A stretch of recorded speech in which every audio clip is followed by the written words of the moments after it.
Welcome to worship with the Universalist Unitarian Church of Peoria. My name is the Reverend Innis. It's my great joy to be the minister with this congregation of all people, of all ages, at all stages of life. This is a beloved community striving to live into its mission of embracing freedom, loving wholeheartedly, adding to the wholeness and the healing of the world, and growing in mind, body, and spirit. We are welcoming of people of all ethnicities and races, sexual orientation, gender identities, social and economic situations, politics and abilities. We strive to be good stewards of this earth. We advocate for human rights. And in living our mission, we recognize the network of relationships of which we are a part. This is the ancestral home of the Peoria people. They and other nations were here long before the first European settlers came down the Illinois River. And so we take a moment, as we've been asked to do during service, to recognize them for who they are, for who they were, and for who they are today. I want to thank folks for joining us in person and online. We recognize how powerful it is to get together, how significant it is to take a step and come into a community that's already established. If you're visiting us for the first time or one of the first times, I want to welcome everybody. We have lots of name tags. We love all the questions, so don't be shy. Sometimes we're not, sometimes we are, so that's okay. I want to invite folks to stay after service for coffee and conversation in Fellowship Hall. And if you're joining us online, there's can be a little bit of chat on Zoom as well. Let me invite folks to check your respective devices to make sure they are in worship mode, whether buzzy or silent. And I have a few notes for today. One being right after the service today is coffee with the minister. This is a chance to chat with me. We'll be in the conference room. It'll be hosted by Regina Stanley, our membership coordinator. And this is a chance to just kind of be in a smaller environment and ask questions in a kind of an unhurried way. And you can ask me anything, truly just anything. Stump the minister, go right ahead. It's fine. and just get to know me, and we get to know each other, and that's great too. Let's see. So next Saturday is our chili cook-off, and all are welcome. I want to thank Tim Harold for leading the coordination, and to all the volunteers and cooks. So come for the chili, stay for the karaoke, and let's see what happens. I think it'll be good. Next Sunday, we welcome Natasha Walker as our guest in the pulpit. She is our new leader at the Unitarian Universalist Advocacy Network of Illinois. And she brings a unique perspective to our movement with 2 decades of strategic work in corporate America and a deep commitment to the interconnected web of all life. She also brings her experience as a parent of neurodiverse children and being active in Black Lives of Unitarian Universalism. So she will share UUANI's strategy of advocacy, activism, and resistance. We certainly need to hear about that right now. And after the service will be a chance to talk with her some more in Fellowship Hall during coffee hour. Also, in 2 weeks, picking up on that theme, in 2 weeks we have, on January 31st, we have a Know Your Rights workshop. Guest Dr. Michael Gizzi is in coordination with the Illinois Coalition for Immigrant and Refugee Rights. This is a free Know Your Rights workshop for community members, so it's open to the public. And childcare is available on request. And let's see, I think we'll stop there. Let me invite you to check your newsletter, check your order of service for all the good things that are happening in the congregation. There's so many ways to connect and so many ways just to get to know and explore and develop as people. It's just such a great way to be in congregation together. And now I invite us to go to our opening hymn, number 389. It's Gathered Here. We're going to listen once, we're going to sing together once, and then we're going to go in 2 parts because we know this one. So this will be part 1, and our wonderful assistant hymn singers will be over here, and I will be over here with part 2. When we get to that, we'll sing the parts 3 times. Just watch me. All right, let us rise in body or spirit for hymn number 389, Gathered Here.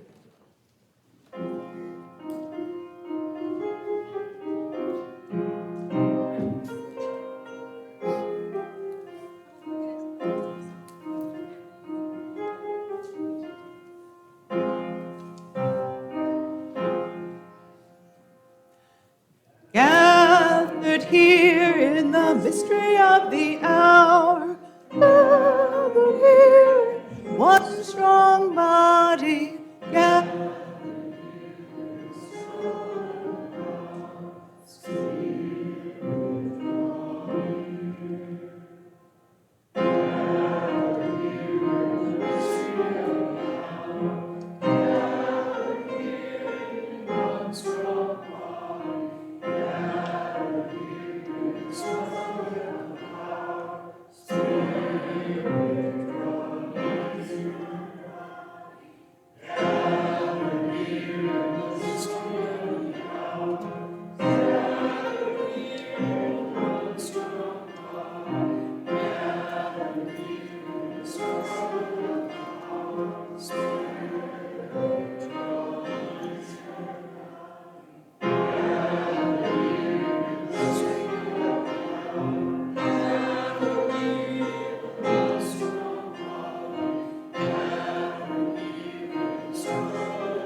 Please be seated. I invite Joe Lakota to offer our opening words.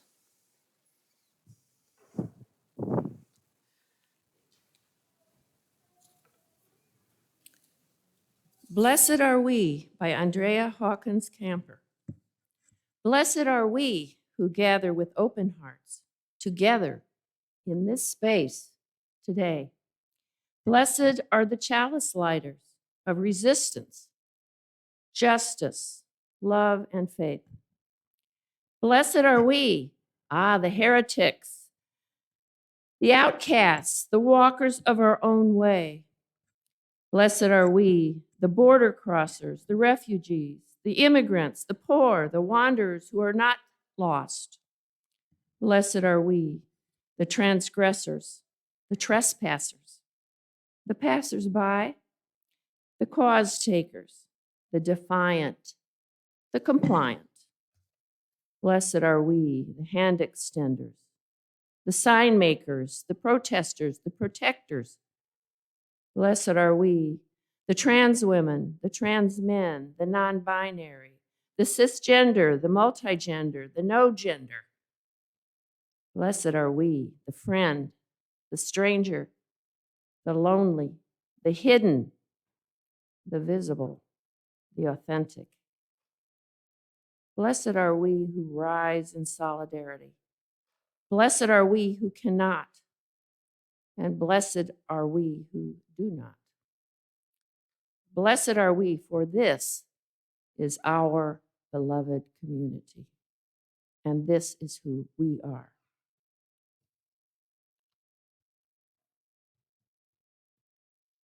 I invite our chalice lighter to come forward. It's Jesse.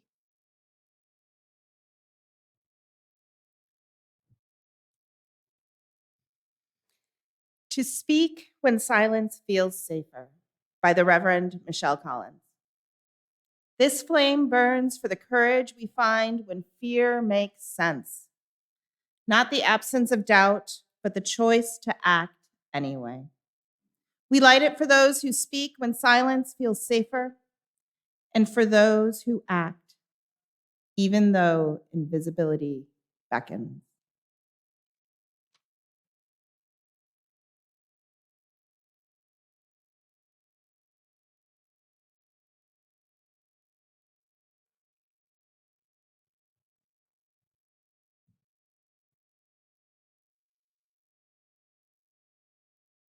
During our music for meditation, all are welcome to come forward for a chance to light candles and make a small light that recognizes what is within you and with you.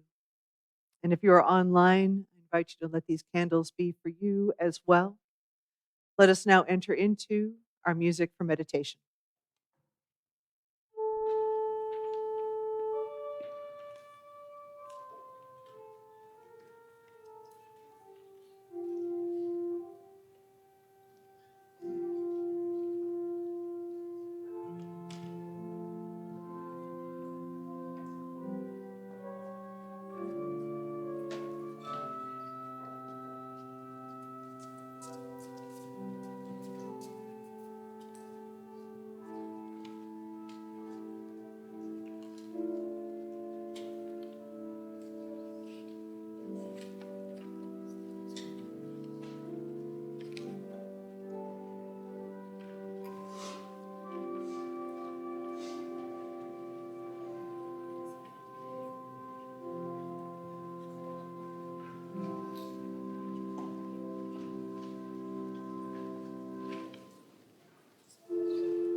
From the Reverend Dan Schatz. We gather in the midst of the storm to be shelter for one another. We gather in a time of uncertainty to offer the assurance of compassion. We gather in grief to renew community and to give ourselves once more to the vision of justice, freedom, and human decency. Let us enter into our time of joys and sorrows. We begin with a joy from BJ Lindsay, who says, "Joy!" BJ is joyful exceedingly for being admitted to the Master of Science in Aging Studies program at Eastern Illinois University. Congratulations, BJ.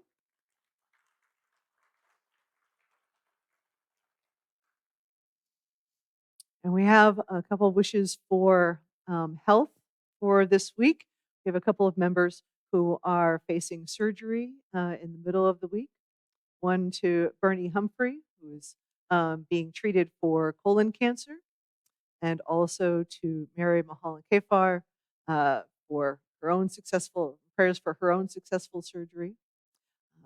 We really wish them well, and I know both of them very much appreciate expressions of support.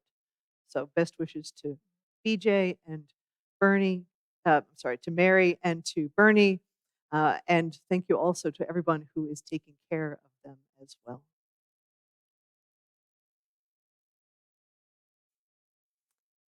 In our larger Unitarian Universalist world, I want to offer a note of sorrow for the death of Reverend Meg Barnhouse.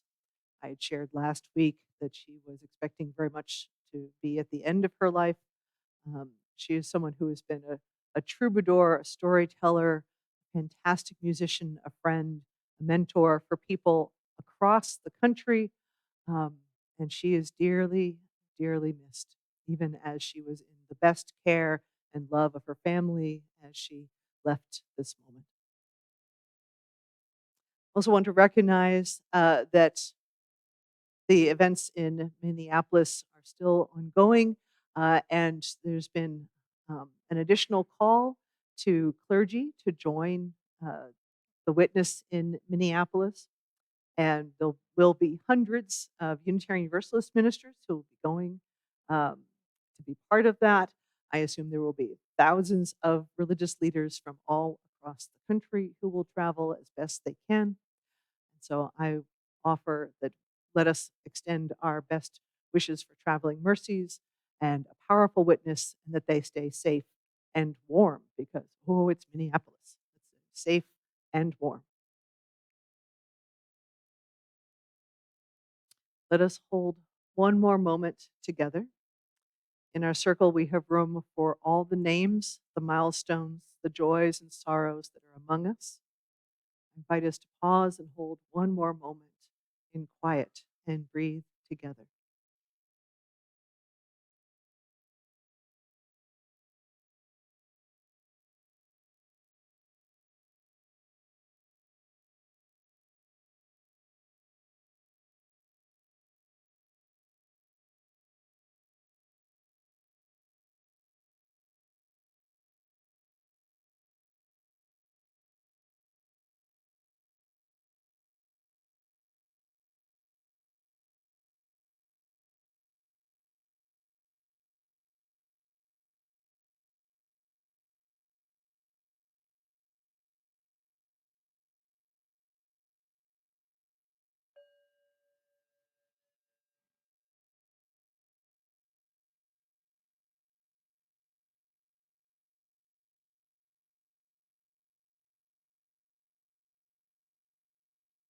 Shalom, salam, amen, and blessed be. And now I invite Jesse forward for the story.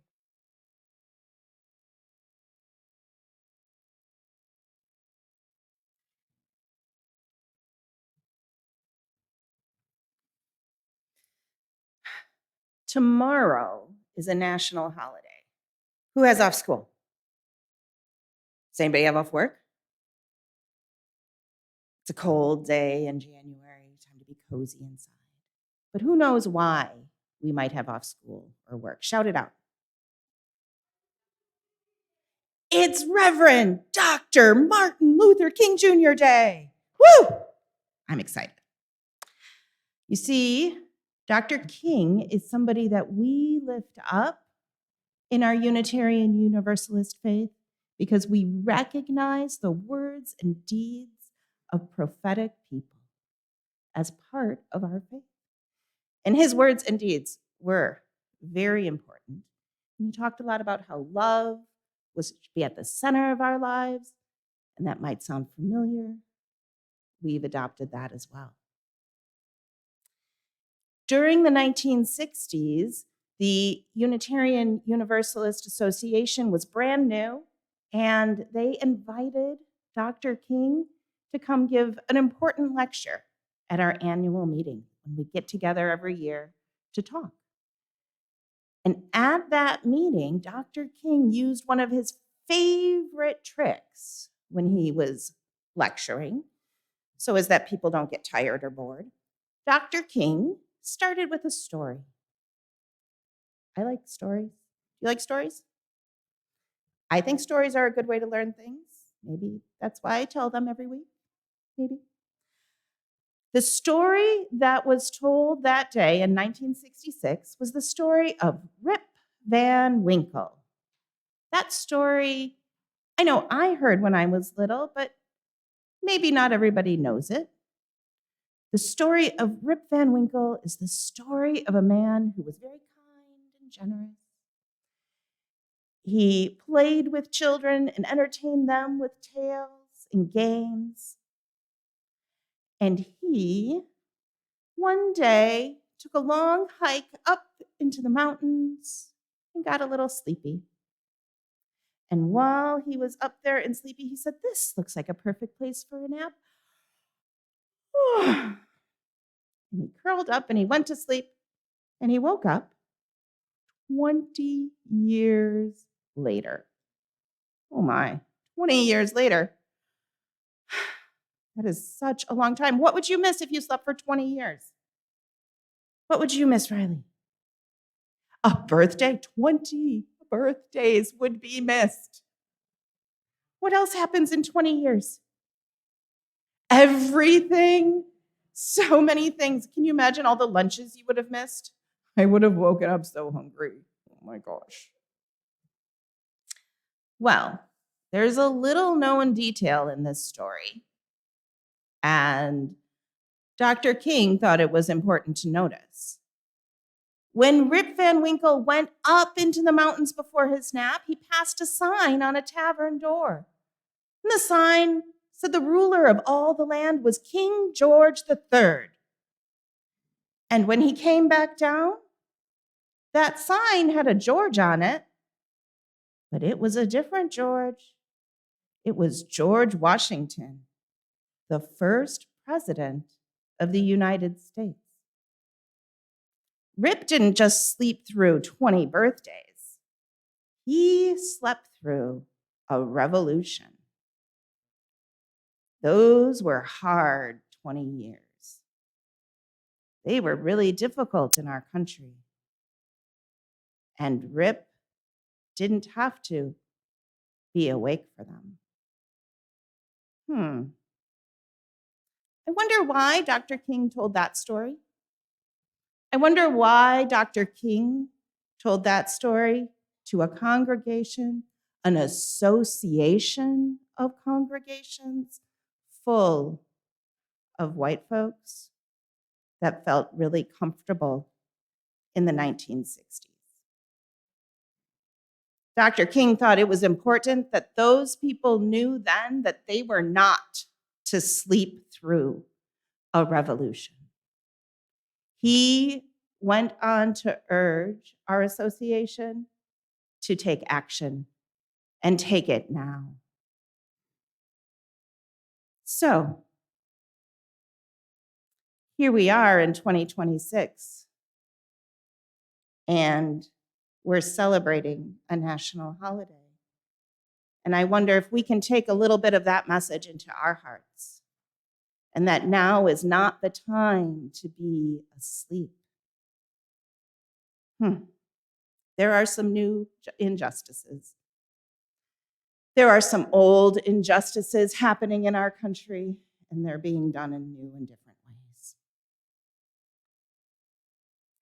And we need to wake up.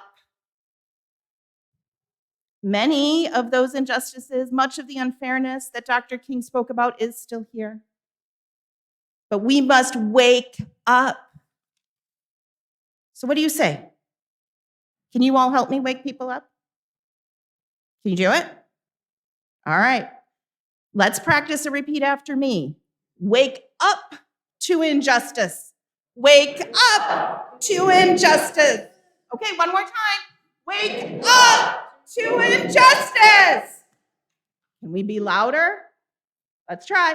Wake up to injustice. And now, one last time, quietly, because sometimes our hearts hear it better when it's quiet. Wake up to injustice. I wonder who is waking up in our country. I wonder what we will all do when we are awake. I invite the kiddos and their volunteers to join me for religious education and the congregation to sing us out.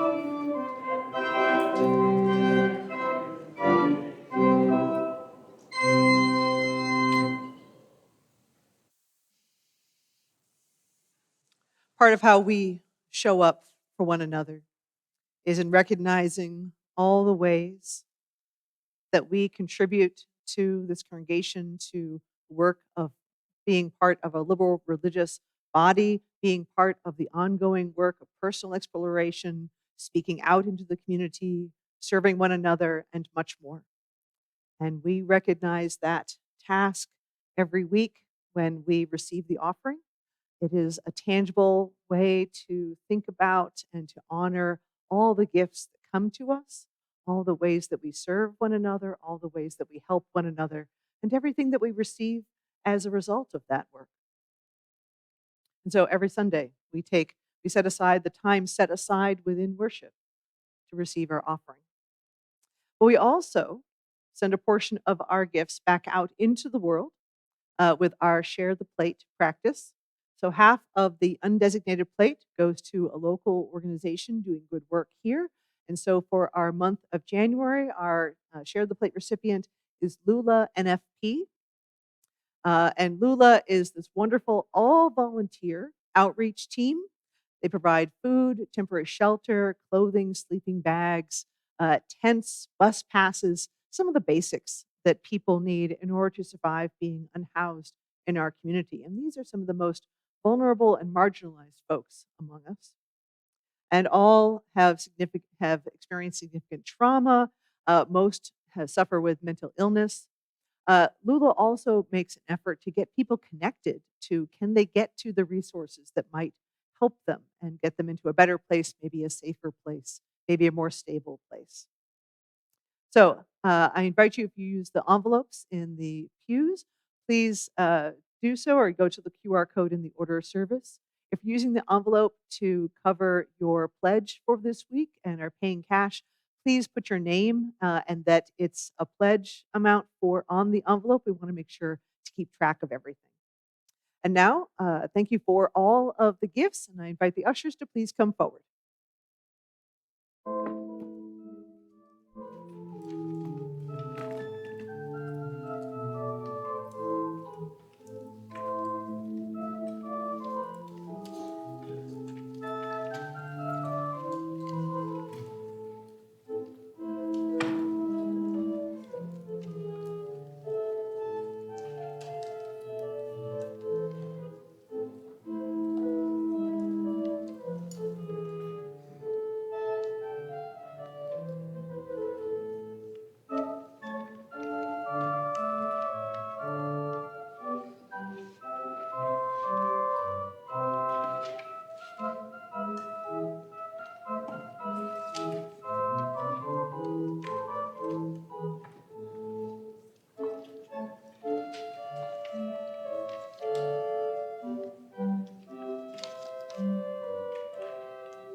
The readings today come from William Ellery Channing and Reverend Dr.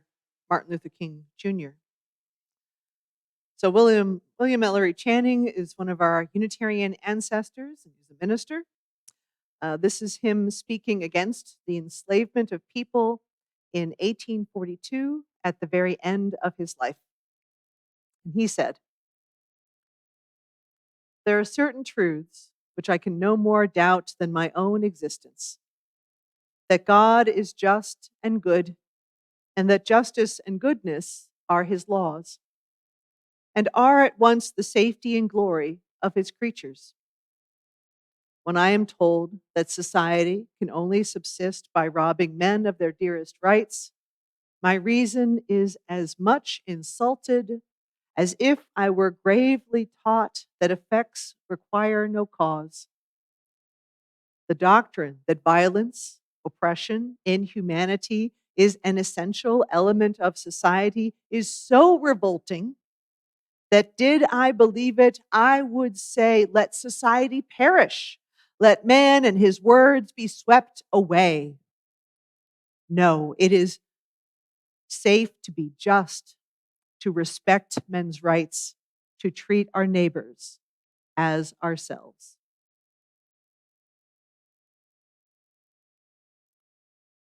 Now, given the moment in our country, I thought it would be good to choose to give some space to Dr. King's words. This is a longer excerpt from one of his last pieces. I want to thank my colleague, the Reverend Caro Barstow, for editing this. So this is from Reverend Dr. Martin Luther King Jr., Remaining Awake Through a Great Revolution, delivered at the National Cathedral in Washington, D.C. on March 31st, 1968, just days before he was assassinated. And Dr. King says,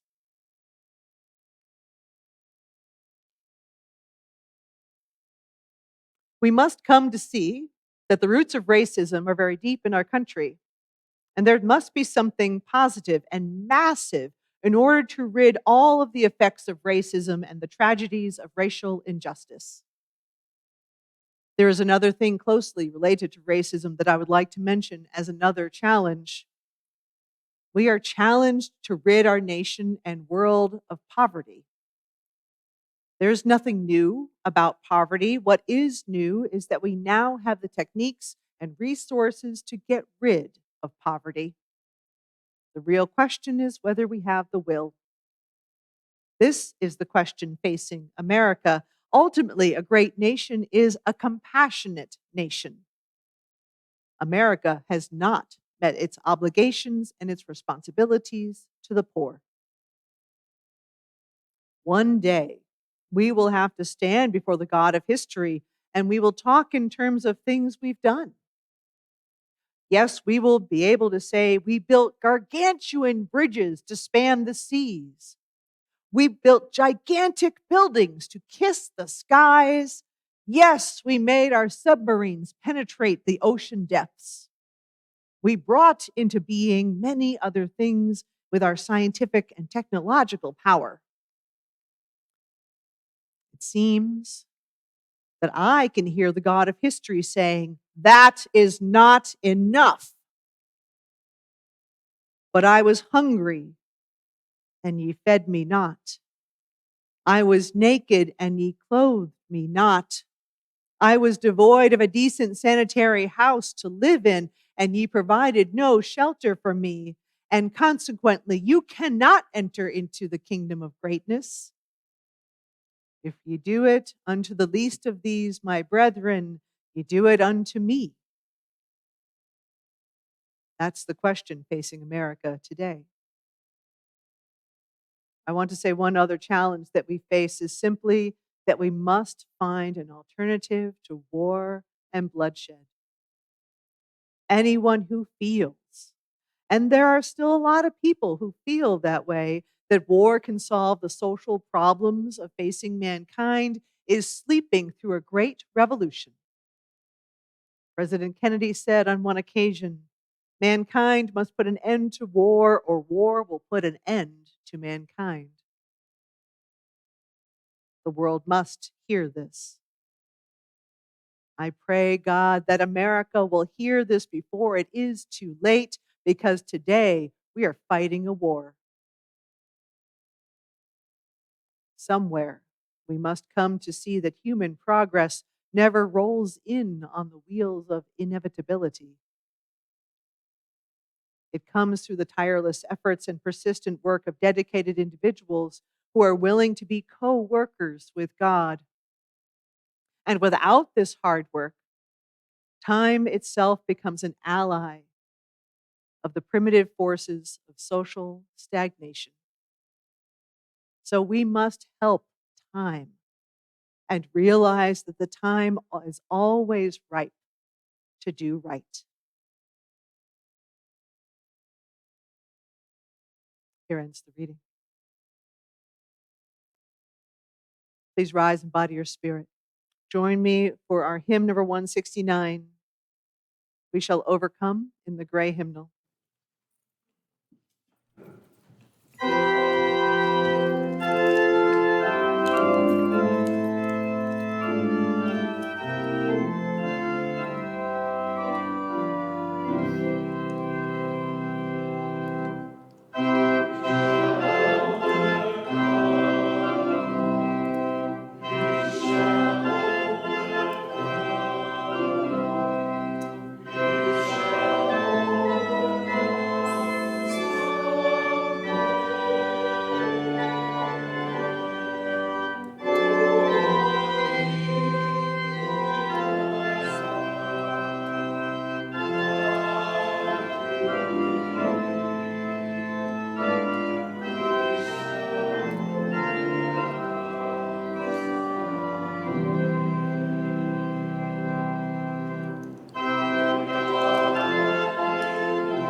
So, theologically speaking, Unitarian means an understanding that there is one God, that there is not a three-part God, it's not a trinity. This is in contrast to different interpretations in the Bible. So, Unitarian means there's one God. There can be many aspects, but there is one God. That's the basic theological premise. But did you know, if you've been around for a little while, Did you know that Unitarian with a little u, not the big title U, but the little u, that Unitarian has a past of being a derogatory word? The Unitarians. Oh, those Unitarians. It was a name calling thing. It was meant to poke fun. It was meant to put people down. Ugh, the Unitarians. And then came along William Ellery Channing, minister who came into ministry about 1800 in New England. And he offered a message. He had really established himself by 1819 when he was invited to preach the ordination sermon at Jared Sparks at First Church in Baltimore in 1819. And in that sermon, Channing claimed the name Unitarian and proceeded to define it, declare it, and set the theological foundation for the establishment of a new religion, Unitarianism, in 1825. Channing's deep concern was with the freedom of the mind and spirit. He did not subscribe to the threat of eternal damnation and the depravity of people as proclaimed by Calvinism. A draw from the Unitarian Universalist World article about his sermon, Unitarian Christianity. The title says so much. It was claiming for the Congregationalists who really needed a positive message, a positive appellation for the theological place where they were finding themselves. And in that, Channing laid out the tenets of a new faith, the unity of God in contrast to the Trinity, the use of reason in understanding religion and interpreting the Bible, the concept of Jesus as human rather than human and divine, the rejection of Calvinism's idea of a depraved humanity where salvation was reserved for a select few. So Channing was even a little universalist there, too. Now, those in leadership at First Unitarian Church in Baltimore knew what they were doing when they asked Channing to preach. They knew it, and he delivered one of the most significant theological statements in United States history. That was part of the theological conversation. In the social context of the time, one of the great social evils was the enslavement of Africans. And that was just as present as the theological conversation. Channing initially experienced kind of the idea of abolition, the idea of slavery is growing up in New England, which had largely removed a lot of the aspects of it in the day-to-day life. But when he was a tutor in Virginia, before he was ordained as a minister, he really had a chance to see the deeper, terrible truth of the practice of slavery and its impact. He knew this. He knew we needed to abolish slavery. And yet, it took time for him to speak really boldly and publicly against it. He could speak the theology out loud, and yet, when it came to abolition, he held back. Why?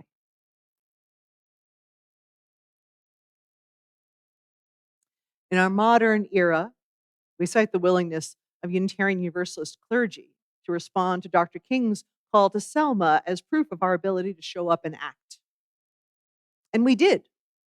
I think the count at last officially is about 177 Unitarian Universalist clergy participated in the March to Selma in 1965. And one of those clergy folks, Reverend James Reeb, also died as a result of being attacked in Montgomery. Dr. King himself spoke at Reeb's funeral And yet, in 1966, Dr. King called on our whole denomination, all of Unitarian Universalism, to wake up and not sleep through the revolution. And he did the same in the excerpt from 1968 that I offered as a reading today in the story, and very much the story that Jesse offered comes from the 1966 message from Dr. King to the Unitarian Universalist Association. In liberal traditions, there is a certain willingness to mark and celebrate where we speak up for justice, where we speak up against racism, where we show up against oppression. It is, at times, a deserved point of pride. And when we show up, when we gather, as so many did for the vigil for Renee Good, at the No Kings protests last year, we feel like we're doing something. We feel positive, and there is so much more. There is so much more.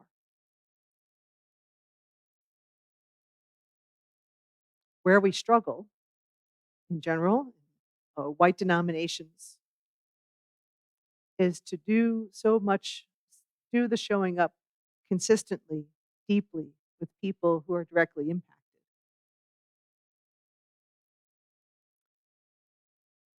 We are working from centuries of learned comfort, of learned familiarity with whiteness, with white supremacy, with discomfort and not wanting to talk about racism. We even work from history of still accepting segregation. It's taken a long time. Channing was not someone who was showing up and saying, yes, everybody should show up at the church equally. I don't think he was saying that. That was part of the critique of the ministers in the 1800s. You can preach against abolition, but maybe not have them in your church. And even in the 20th century, we still have congregations who are resisting desegregation, even in Unitarian Universalism.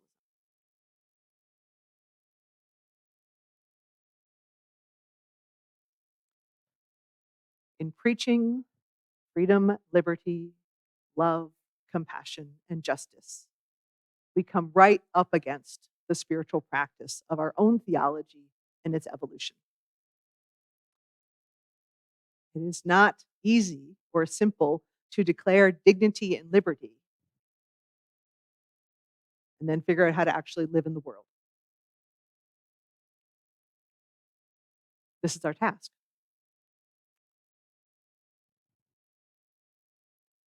What I appreciate about Channing is that he didn't just stay still where he was either. He was more recently called in our century, in the 20th century, he was called a reluctant radical. He knew how profound, the theological statements he was making. He knew that they were something, and he really hesitated to live them out. So he was called this reluctant radical. Channing had been welcomed into ministry at the Federal Street Church, now Arlington Street Church, very early in his life. It was the first ministry in about 1800. He was welcomed into being with them, and he stayed with that congregation as his one ministry for the entirety of his life until his death in 1842. And he was careful about abolition, even as he was theologically strong in defending freedom of mind and spirit, and very concerned about the social and political issues of the day. He disagreed with the abolitionists who wanted to change society immediately and abolish slavery like turning off a light. If you have a sense of how much production of goods from the South was enriching the merchants in the North, just think for a minute, what would have happened if that system had been stopped immediately? And probably with not a big plan for how to make it work on the other side. I'm going to make a guess.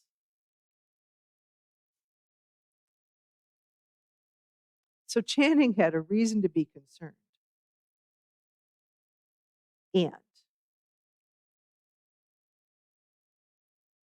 And he was still not in a rush. He advocated for a slower shift, for gradually removing enslavement and moderating its social and economic impact. He also was subject to the opinions and the sentiments of the wealthy merchant class that were the members of his congregation. Federal Street Church was downtown Boston.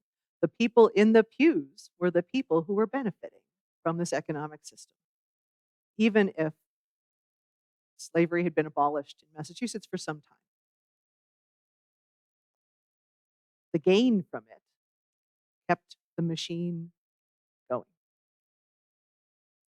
And he knew that this would be a real challenge and a real threat to a lot of the folks in his congregation. That was also why he hesitated. The Boston Brahmins intimidated him in that sense. And he finally did find his voice. At the urging of Unitarian colleague Samuel Johnson May and abolitionist and author Lydia Mariah Child, they came to him and said, "You must speak. You must speak." He was so eloquent and so powerful. And he had started to kind of explore questions with colleagues in writing beginning in 1825. But it wasn't until Lydia Mariah Child and Samuel May came to him and said, "You must speak," that he finally did so. He wrote his book entitled Slavery, published it a few years later in 1835. So he had been 35 years into the ministry by the time he finally published a public book. Now, the book, in fact, no surprise, did not sit well with the members of his church, and still he persisted. He held to it. Somewhat later, he asked the church if they could host the funeral for a minister who also was a strong abolitionist. And the church refused. This was in 1840. When the church refused to host the funeral for this abolitionist minister, Channing effectively stopped serving the congregation. He kept the name and the title, but he did not preach and he did not take any money. And this was in the last couple of years of his life. What's also towards the very, very end of his life is an extended tribute to the abolitionists with whom he disagreed on their methods, but admired for their commitment to human liberty, their perseverance in the midst of relentless attack that was often violent, harmed their lives, and he was advocating for them to continue this effort as peacefully as possible. In a tribute written sometime after 1837, Channing is eloquent and expansive about his admiration for the abolitionists. Now, fair warning, I've kept all the language of the time in the readings, and this one also holds that too. He says,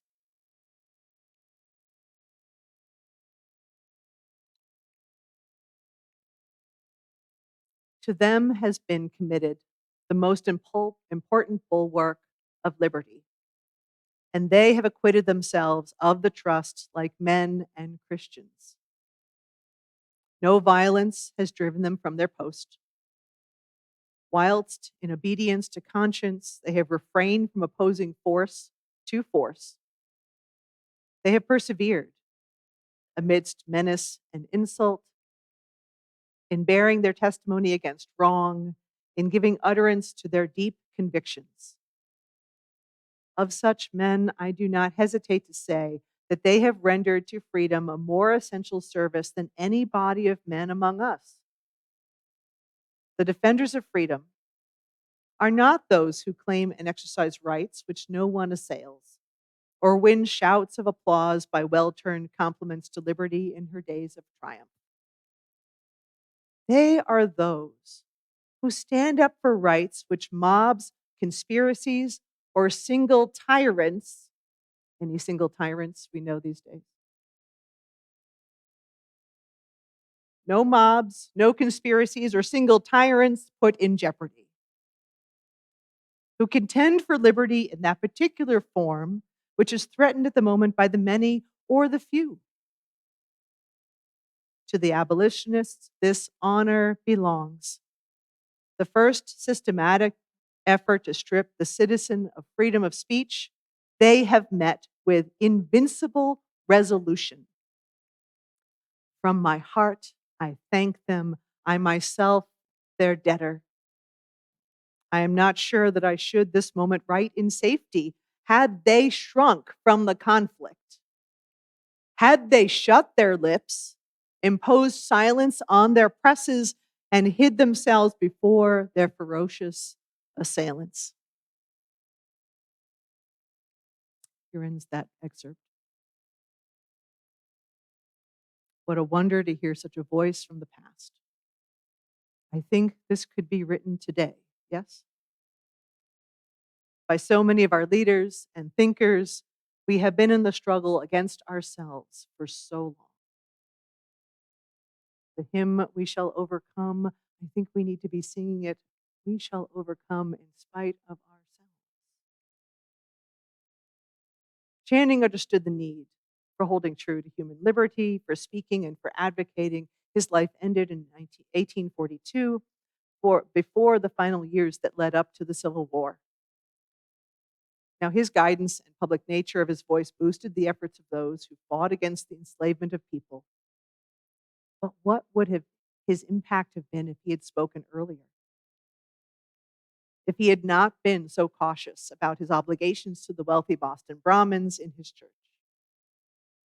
If he had advocated for abolition to move something faster rather than telling people to wait and go slow and not disrupt?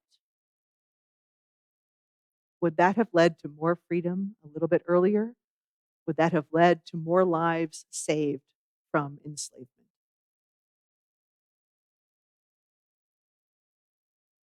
It certainly would have been more in line with his own integrity. It is worth reflecting amidst our present struggle. When do we show up, and how? How do we expand our understanding? In praising Dr. King and his willingness to address the Unitarian Universalist Association in 1966, I want to add the recognition that our congregations are fully imperfect creatures of the social context as well. We are not special. We try to be more upfront and more present and more progressive, but we are not special. For we too have a history of segregation, of resisting desegregation in our very congregations, including ones as close as First Unitarian Church in Chicago. I'll tell you, when I first heard about Unitarian Universalist congregations remaining segregated, willingly so, wantingly so, into the 20th century, I was a little shocked. But I've also been with more than one congregation whose history includes the struggle to survive after they had welcomed someone who was Black into the congregation, into a nearly white congregation. Dr. King was more than aware of how white churches struggle to address race and bias and how that effort slowed down the living of our values. His message to us, don't sleep through the revolution, is offered in that full knowledge. And still the work is today. Yesterday, about a dozen of us worked through the racial wealth gap simulation created by the Christian group Bread for the World. The simulation divided folks into Black and white and ran through the impact of certain policies on different racial groups, such as housing, the GI Bill, and access to voting, high interest rates, and more. With the uh, information and the game pieces, by the end of the simulation, every participant has tangible markers of wealth, property ownership, and stacks of lost opportunities. Truly, if one is a white participant, you end up with at least money and land. And if you're a black participant, you end up with no money. So many of us are aware of the barriers, but this exercise brought out just how much white privilege, is inherent in the systems that have been in place since the Civil War. As Dr. King says in his readings, we are profoundly interconnected. Dr. King was leaning into that intersection of wealth and race and worth at the end of his life. And we have a chance to lean in now. So the question we concluded with in that exercise was, what do we do? And the first I want to offer is just believe people when they describe the hardship, the losses, the impossibility of getting work and living within systems designed to eliminate or ignore individuals because of how they look. Believe people when they say how hard it is to sustain and secure an ID, to get work without a vehicle, to keep a job when underwater financially. Reflect on when and how we ourselves hesitate. That would be a second action. Be more aware of when we resist action and why. When we are the obstacle. And even when we're an obstacle, how important it is to keep showing up. To show up, to keep showing up. That builds so much trust over time. And trust is one of the greatest ways to address oppression and injustice. That building of relationship, that being able to be counted upon is enormous. It is huge. It is not to be underestimated.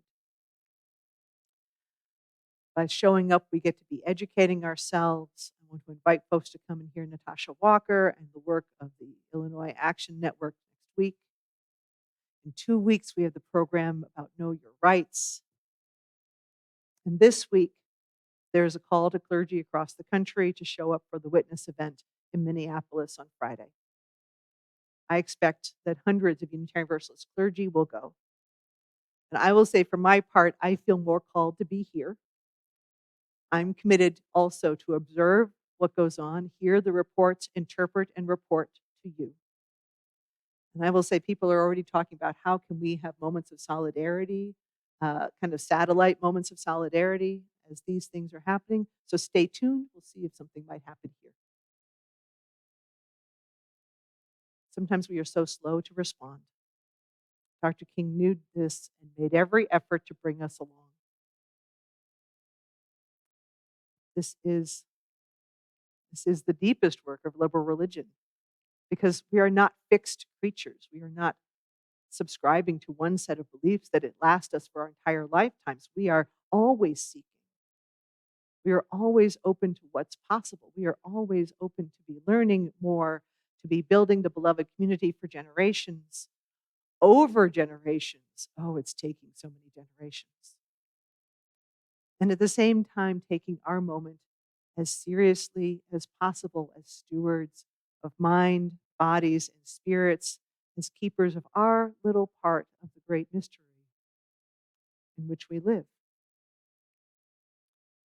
in which we can keep going and keep having love at the center of all we do. So even when we are afraid, even we are getting in our own way, we can still keep being in touch with the love that motivates us and keeps us going, with the connection that moves us forward and inspires us and keeps us looking to tomorrow. The work goes on. Let us continue. Amen.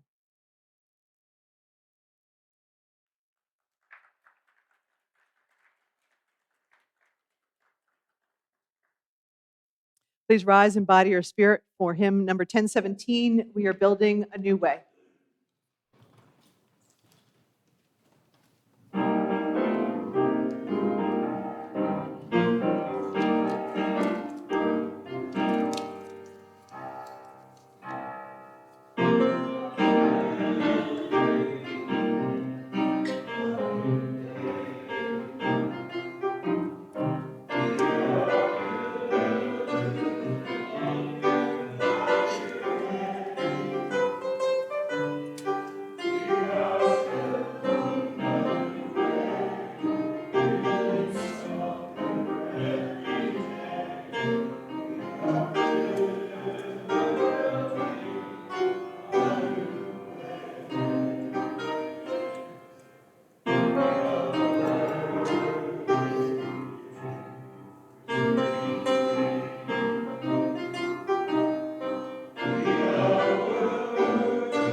Good morning.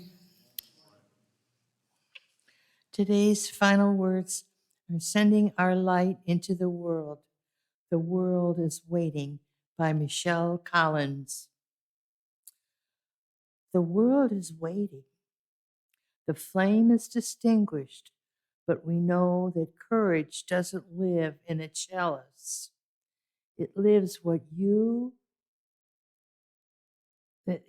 what you do next. Freedom lives in what you do next. Choose well. The world is waiting.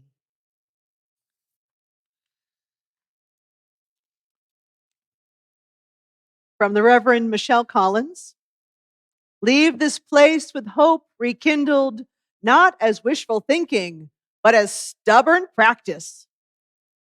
In a world drenched with despair, choose joy. In a world drenched with despair, choose action. Choose to believe another way is possible. Live as if it is already breaking through. Our worship is ended. Let our service begin.